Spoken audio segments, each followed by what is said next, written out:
had my own like photo shoot, and I hooked up with Scott and showed Scott the photos, and he was like, "This seems kind of cool." And so, you know, Scott and I've been wanting to work with Scott for so many years, like a decade.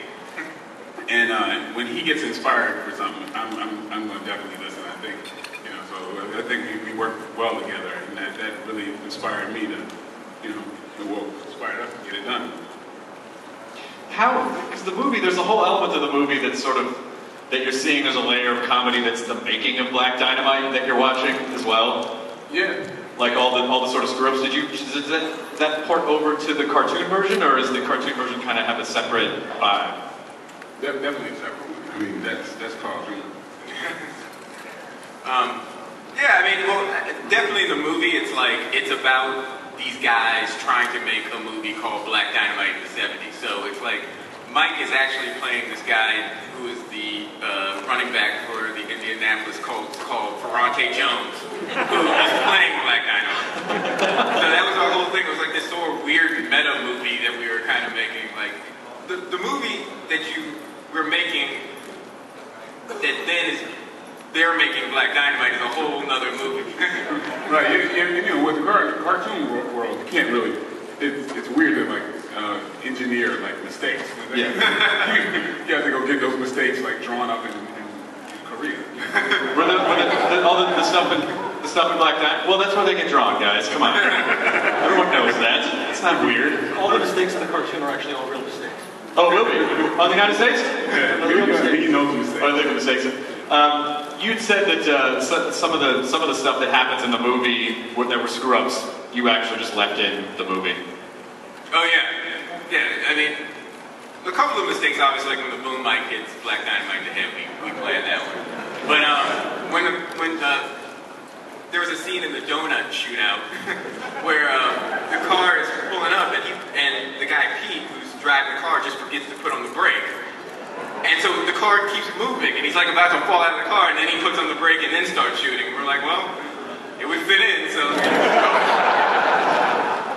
Byron, at Bullhorn, who was the character that was playing Bullhorn?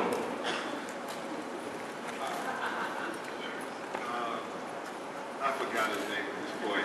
Yeah, I don't know. I think he had purpose in his name. That's right. T. Purpose Washington. T. Purpose Washington. Yeah, that's it. How did you get involved? How did you get involved with these guys? Well, Mike and I have been friends for many, many movies, and we talked about working together through the years. And then when he came up with the idea, he called me from Bulgaria and talked to me about it. We just started going into it right away. Well, I gotta add, Byron is like an encyclopedia of blaxploitation. This dude knows more blaxploitation like without even trying. You know, he could just cite chapter and verse, what year and everything else, and he was like perform a scene. Like he knew more than anybody. I had to try to like, you know, kind of like really study to try to get myself in the area of knowledge of blaxploitation. Byron's like, and plus he's an amazing actor.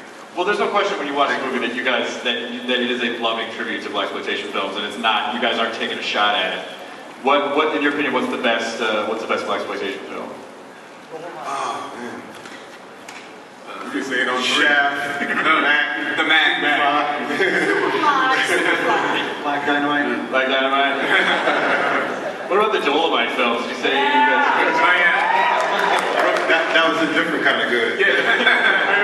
Really, you guys couldn't do another take of that shot? One. All right, one take. Yeah, Dynamite kind of represented the other end of it, you know. Where the Mac is, you know, I think the Mac could stand up today as a dramatic film. Right. Dynamite, it was really kind of the embodiment of what blaxploitation was, which is like you got $1.50 and you put the movie together. You got to do it the best way you can, and you know, with no acting ability whatsoever, you know. And that's what's so funny about those movies, because they were dead serious. But so we wanted to basically have all those elements in Black Dynamite. Kim, how did you get involved with these guys?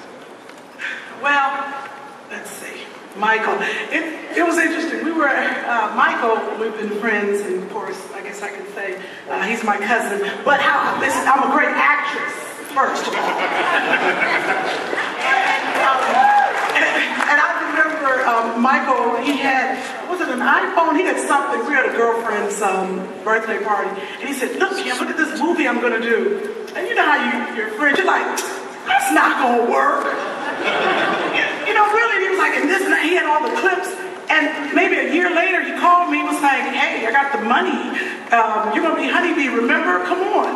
And I literally could not believe this fantastic set, this fantastic script, because you hear people talk about a lot of what they're going to do, but they don't do it. So, good job. He said it, he showed it, and that's how I got involved. Honeybee is the anchor. Honeybee is Black Dynamite's anchor, without question. It's that scene where you have. I'm not gonna get all like, remember that scene you did? Because I know you remember it, but it's hard not to nerd out a little bit. When you have the tear in your face and then it's gone, and then like, oh, it's so genius. That was the craziest. They were like, yeah, Kim, you gotta say it this way, and the tear has to come, and then it's going to disappear. It was hysterical. When you're shooting that, like, did you have a sense of the